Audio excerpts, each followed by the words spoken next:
What's going on YouTube? Running on Sports back here with another video. Today is our NFL weekly news update. Got some very interesting news to talk about today, and we just released our Chargers off-season team review on Friday. So if you have not seen that video, please go check it out. And we're excited to talk about the AFC West and especially the Chargers. Very fun team to talk about. They got a very bright future ahead.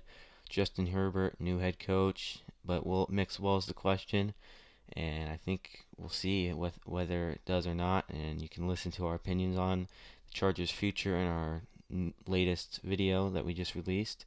And next week we'll be talking about the Denver Broncos. And yep. So with that being said, follow our social media pages at runninggun_sports on Instagram and at runninggunsports on TikTok. And share this to your friends, like, subscribe, all of that good stuff. And let's get right into it. The Colts have signed left tackle Eric Fisher from the Kansas City Chiefs. Eric Fisher is, quote, darn excited to play next to Quentin Nelson, the Colts' star offensive tackle. So very exciting news for the Colts, especially with Carson Wentz and new quarterback coming in. And, you want to protect him. He really didn't have that good of protection in Philadelphia, and part of the reason why he struggled so much. Carson Wentz is going into a very good spot. The Colts open up week 1 versus the Seattle Seahawks, and I think it's going to be a very good game, and I think that it could go either way. I do think the Seahawks will win it, but if the Colts play good and the Seahawks play bad, I think that the Colts have a really good shot of winning that game, and I think that the Colts are going to be a good team this year, and I think they have a really good shot of making the playoffs and possibly winning their division. And I think that it might take a while for it to mix together well and get that team chemistry going. But I think Carson Wentz, he's led his team to the playoffs before in Philadelphia, so I think that he can do it again, and I wouldn't be shocked if he somehow found a way. But I also do think that Carson Wentz has zero excuses this season to have a bad season. So I think it'll be very interesting, to say the least, to see how well or bad the Colts do. And it's really going to show how good Carson Wentz is or whether he's not that good.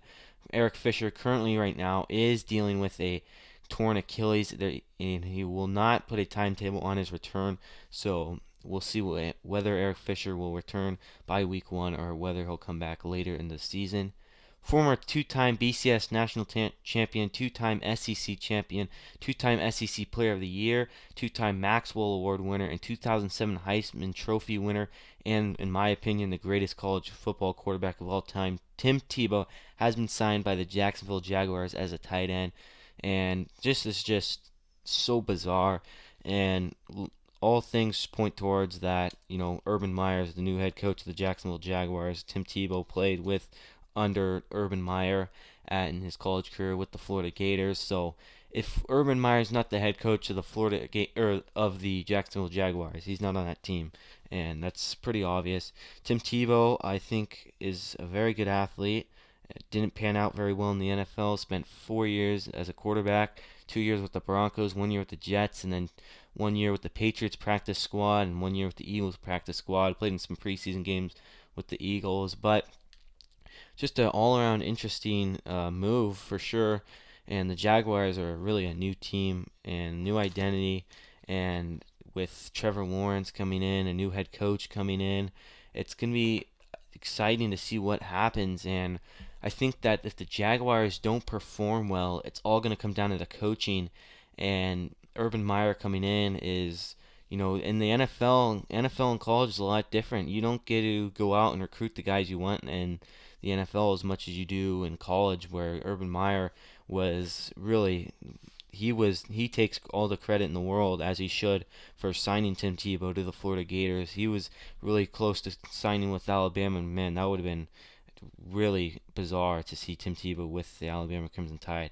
And Tim Tebow's played on some very interesting football teams at Florida, but him on Alabama would just be really ridiculous and would add to the amount of players Alabama has produced. But Tim Tebow didn't pan out at the college level. But my thoughts on the move overall is very interesting. I'm not sure what to think of it yet. Tim Tebow obviously has been working out. It must be, if Urban Meyer's giving him a shot, and I think that he could do well in the NFL if he's in shape. And I think that he could add some value to that team at tight end. It's just an interesting spot. Um, Obviously, no one expected him to be signed as a quarterback, but we started hearing speculations about Tim Tebow going to the Jaguars, and it was bizarre then, and it's even more bizarre that it actually happened. And a lot of people didn't think that was going to really happen. Tim Tebow going to the Jags, but it did. Urban Meyer signed him. Obviously he has to make the practice squad, or excuse me, the 53-man roster, and maybe he'll get a practice squad spot, which I kind of doubt. I think he'll either make the 53-man roster or he'll get cut. Do I think he can perform to the level of those guys? I don't know. He's a little bit older than a lot of those guys, and he's been out of professional football for, as I mentioned, he was with the Patriots, or excuse me, with the Eagles last in 2015, so almost 6 years. Been on SEC Network, ESPN, his broadcast. He's very good at that, and I think that it's could go. I think that if he doesn't make the team, he'll have a job in broadcasting still, so he'll do all right. But I think that's going to be very interesting to see whether he does make the 53-man roster. And I don't. If he does, I wonder how many touchdowns he'll catch this season. The over under that I've seen a lot of people putting is 2.5. I think that he might catch one, but I mean it's just gonna be different. It's different in practice against your guys, especially the Jags, who aren't the greatest team, especially not the greatest defense by any means, but especially in games when you have guys who are, you know, going out there trying, giving it their all because they want to make the playoffs and chance to play for the Super Bowl. It's gonna be no one's gonna show any mercy towards Tim Tebow just because he's an older guy, and I don't think that's how it works in the NFL. People hate Tom Brady just because he's old for his age a lot mostly, and he's still out there doing incredible things and still will do incredible things. But I just don't think that Tim Tebow is that type of guy. And if I had to bet on him making the practice or the 53-man roster or not, I probably wouldn't. I just think it's been 6 years since he's been out of football, and I don't think that him playing tight end is that big of a disadvantage to his side to his side of the argument. I think he's a very good athlete. I think he can play well at tight end, and I think that he's just such a great athlete, and obviously he's played professional baseball too. That if he can play professional baseball, I think he can play another position in football, and maybe he'll be better at tight end than he was at quarterback. But you know, I think that it's just going to be extremely interesting. I'd bet that he wouldn't make the 53-man roster, but he could shock us. He's a great athlete, and I wouldn't be shocked if Tim Tebow did make it, but I would be at the same time. So I'm not really. It's just all around a very interesting move, and not much to think of it, and we'll see what happens. I think that there'll be more if we'll come back to it in maybe a month or so, whether he's on the team or not, and if he does make the team, how much of an impact he'll give. But it's just so bizarre. Trevor Lawrence and Tim Tebow, it's just crazy.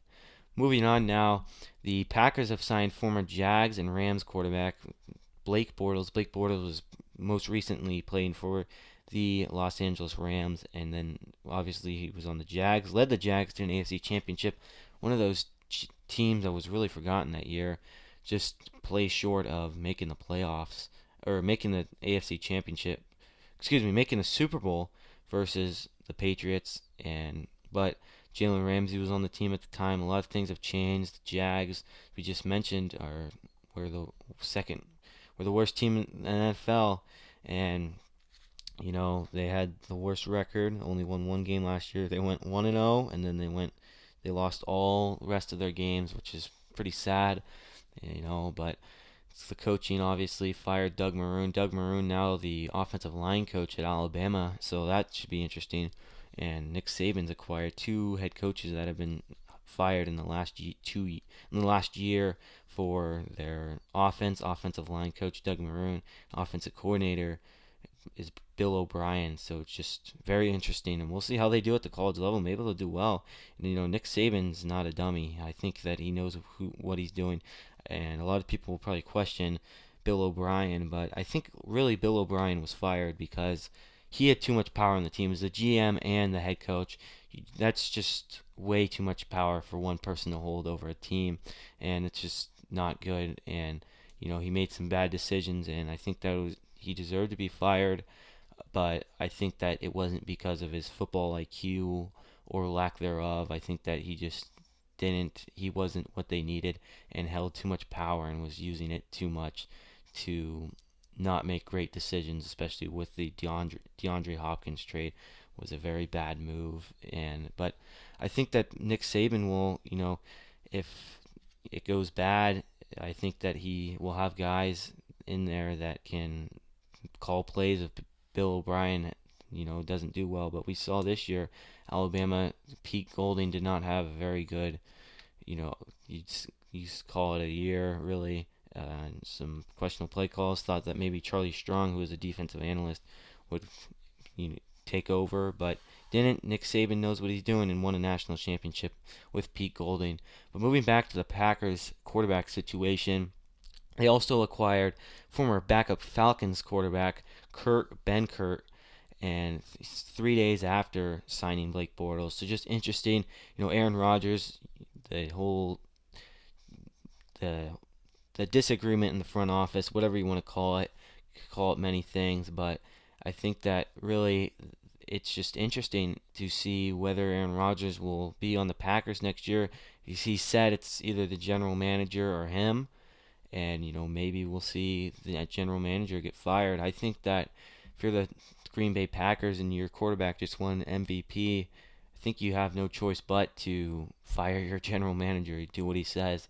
Just won you the MVP last year, and despite not making it to the Super Bowl, he's taken you to many NFC championships, which is very impressive. He's just fallen short, and I don't know whether they'll fight. It's like Aaron Rodgers said, it's him or the general manager. If they don't let the general manager walk, Aaron Rodgers could retire. He could go to a different team. He could go to the Raiders or the Broncos, or he could possibly even be the next Jeopardy host. And he did a very good job on his week of doing Jeopardy host. But right now, the Packers quarterback room is very interesting.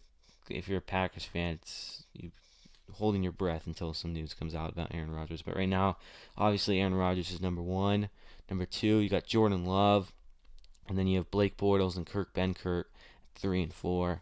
And it just, I don't know whether it just seems very odd that they'd sign two quarterbacks when you have Jordan Love, who's a young guy.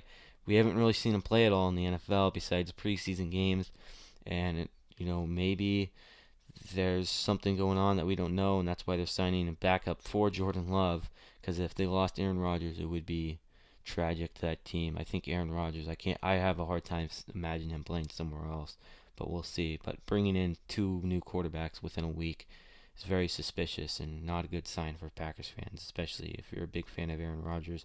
And I can't imagine any Packers fans aren't a big fan of Aaron Rodgers. But that will wrap it up for today's video. If you guys have not already, please leave a like down below, subscribe, and share this with your friends. Thank you.